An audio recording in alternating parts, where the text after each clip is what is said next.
ఇదివరకు మనిషికి, మనిషికి మధ్యన ఓ సంబంధం, ఆ సంబంధం అనుబంధంగాను ఉండేది. దాంతో పాటు ఎదుటి మనుషుల యొక్క మనస్తత్వాలు ఒక్కొక్కడిది ఎట్లా ఉంటదో తెలిసేది. ఫర్ ఎగ్జాంపుల్ ఇదివరకు ఏదన్నా ఊరెళ్ళాలంటే, నేనే ఆహ్, జెమినీ టీవీలో ఇది సన్ నెట్‌వర్క్‌లో 'తేజ టీవీ' రిపోర్టర్‌గా అట్ ద సేమ్ టైమ్ జెమినీలో అప్పుడు 'ఇదండి సంగతి' అని ఒక ప్రోగ్రామ్ ఏసేవాళ్ళం. 'ఇదండి సంగతి', 'క్రైమ్ రిపోర్టరు', 'ఏపీ రౌండప్' అని 3 ప్రోగ్రామ్‌లు వేసేవాళ్ళం జెమినీ మెయిన్ ఛానెల్‌లో. అది ఈ 'తేజ టీవీ న్యూస్' బ్యూరోనే ఇవ్వాలి.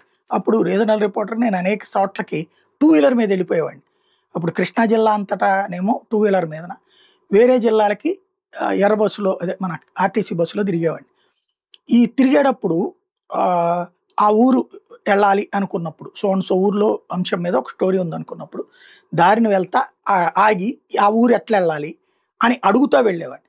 కొంతమంది బాధ్యతగా ఆగి చెప్పేవాళ్ళు, కొంతమంది అడబోవయ్యా అని చెప్పేవాళ్ళు, కొంతమంది నిదానంగా అక్కడికెళ్ళి అడగండి అట్లా వెళ్ళడానికి వీలవుద్ది. ఇట్లా అంటే వాళ్ళ మనస్తత్వాలు తెలిసాయి. మనం ఎలా ఉండకూడదో చెప్పడానికి, అట్లాగే ఆహ్, మనుషుల్లో ఉండే ప్రవర్తనలు ఇట్లాంటివి తెలుస్తుంటాయి. అయితే ఈ మధ్య కాలంలో అది పోయింది. గూగుల్‌లో మ్యాప్‌లో సెట్ చేసుకుంటాం, బయలుదేరిపోతాం. అది ఏట్లోకి తీసుకెళ్ళినా, గంగలోకి తీసుకెళ్ళినా అంతే.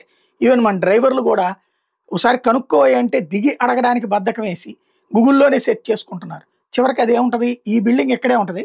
దీని చుట్టూ తిప్పుకొస్తది మనకి. 4 సార్లు ఆ బిల్డింగ్ చుట్టూ, ఆ సందు చుట్టూ అని తిరుగుతాం. అక్కడ దిగి అడగడానికి మనకి ఇప్పుడు ఒక నామోషీగా ఫీల్ అవుతున్న రోజు. అయితే ఇప్పుడు ఇదంతా ఎందుకు చెప్తున్నా అంటే, ఆర్టీసీ బస్సులు వాళ్ళట ఇప్పుడు గూగుల్ మ్యాప్స్‌తో ఓ టై అప్ పెట్టుకున్నారట. ఇప్పుడు మనం గనక విజయవాడ టు హైదరాబాద్‌లో చూసారట. గూగుల్ మ్యాప్ చూడగానే మనం ఆహ్, ఏది అక్కడ బస్సుది ఆర్టీసీ వాళ్ళ లిస్ట్ వస్తదట. ఆర్టీసీ వెంటనే మనం బుక్ చేసుకోవచ్చట. అది సక్సెస్ అయిందట. దాంతో ఆర్టీసీ బస్సులకి కాస్త గిరాకీ ఎక్కువైందట గూగుల్ మ్యాప్‌ల దగ్గర. వెంటనే ఇప్పుడు రాష్ట్రంలోని అన్ని రూట్‌లని కూడా గూగుల్ వాళ్ళకి ఇచ్చేస్తున్నారు.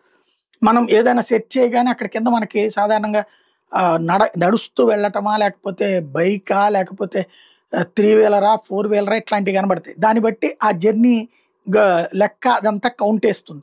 దాంట్లో బస్ అని కౌంట్ చేయగానే ఆర్టీసీ వస్తది. అది అంటే ట్రావెల్స్ వాళ్ళది రాదది. ఆర్టీసీ వాళ్ళదొస్తది. తద్వారా వెంటనే బుక్ చేసుకునేటటువంటి ఒక సదుపాయాన్ని ప్లాన్ చేశారు.